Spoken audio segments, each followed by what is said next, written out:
Okay, तो अमिताभ बच्चन की career की one of the most famous movie Don, जिसे कहने को तो 11 मुल्कों की पुलिस ढूंढ रही है लेकिन पकड़ आज तक नहीं पाई। उस मूवी के बारे में, उसकी मेकिंग के बारे में हम लोग इन डिटेल बात करने वाले हैं इस वीडियो के अंदर, जिसमें मोस्ट ऑफ द लोगों को ये लग सकता है कि मूवी एक्चुअली 1978 के अंदर रिलीज हुई थी, तो हम लोग वहां से बात करेंगे। पर माय फ्रेंड, ये चीज एक्चुअली में ट्रू नहीं है, क्योंकि इस मूवी की मेकिंग जो है वो एक्चुअली में 1972 के ऊपर से स्टार्ट होती है, जब इसी मूवी के प्रोड्यूसर निर्मल ईरानी ने एक मूवी प्रोड्यूस करी थी जिसका नाम था जिंदगी जिंदगी, जिसके अंदर हमें मेन लीड के तौर पर सुनील दत्त एंड वरीदा रहमान देखने को मिली थी। एंड ये मूवी सैडली बॉक्स ऑफिस के ऊपर फ्लॉप हो गई थी, जिसके बाद निर्मल ईरानी जो है वो एक्चुअली में बैंकरप्ट हो गए थे। एंड इसके चलते जब वो अपने दुख को एक्चुअली में जाहिर कर रहे थे एंड हेल्प वगैरह के लिए इधर उधर घूम रहे थे, तो उन्होंने मनोज कुमार साहब को अपनी दिक्कत बताई, जो कि उस समय रोटी कपड़ा और मकान नाम की फिल्म कर रहे थे। एंड जब उन्होंने एक्चुअली में अपनी प्रॉब्लम को बताया तो अदर कास्ट मेंबर भी वहीं पे मौजूद थे, जिनमें से अमिताभ बच्चन, वरीदा रहमान एंड उस मूवी के एडी चंद्रा बरोट ने इस चीज की कसम खाई कि हम एक्चुअली में इनकी मदद करेंगे। एंड उन्होंने काफी ज्यादा कम फीस या फिर कह सकते हैं कि ऑलमोस्ट नेग्लिजिबल फीस के अंदर इस मूवी को करा, जिसे आज की डेट में दुनिया डॉन के नाम से जानती है। बट इसके अंदर एक चीज की प्रॉब्लम और भी थी कि आखिर इसकी स्टोरी कहां से लाई जाए, जिसे लेने के लिए एक्चुअली में गए फेमस राइटर सलीम जावेद की जोड़ी के पास। एंड इन्होंने सिर्फ मदद करने के चक्कर में इन्हें एक स्क्रिप्ट पकड़ा दी, जिसे काफी सारे लोगों ने बहुत ही पहले ही रिजेक्ट कर रखा है, क्योंकि काफी सारे प्रोड्यूसर को इस स्टोरी के अंदर दम नहीं लग रहा था। और सलीम जावेद ने स्टोरी को दिया, उन्होंने स्टोरी को लेकर पूरी मूवी बनाने का फैसला करा। एंड 3.5 साल बाद शूटिंग करते करते एक मिस हैपनिंग हो गई। एक्चुअली में मूवी के जो प्रोड्यूसर हैं निर्मल ईरानी, जिनके लिए ही ये मूवी बनाई जा रही थी, उनकी डेथ हो जाती है। लेकिन उसके बाद भी टीम जो है वो एक्चुअली में हिम्मत नहीं हारती, बल्कि इस मूवी को कंप्लीट करती है। मूवी के प्रॉफिट का जितना भी हिस्सा बनता है वो एक्चुअली में जाके उनकी वाइफ को दे देते हैं। ये तो खैर मैंने तुम्हें आगे की बात बता दी, लेकिन इसके अंदर एक इंटरेस्टिंग चीज और भी थी कि जब 12 मई 1978 को ये मूवी थिएटर्स के अंदर हिट करी थी, तो ये हिट होते ही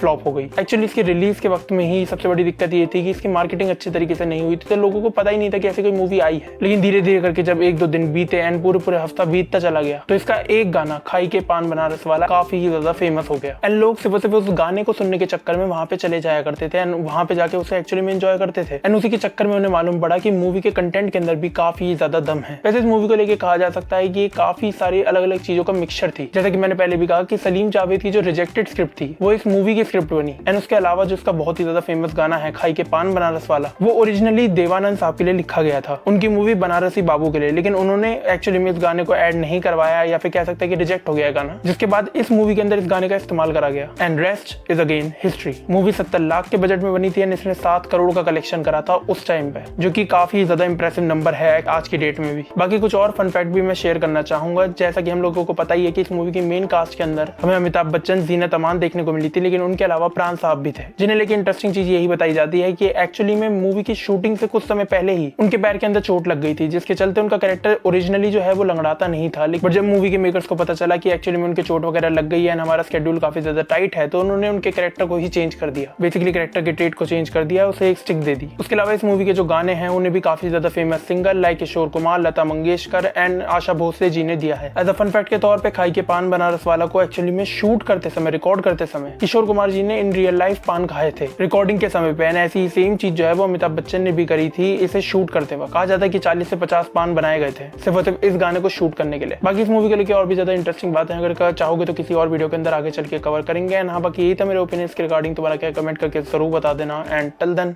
बाय।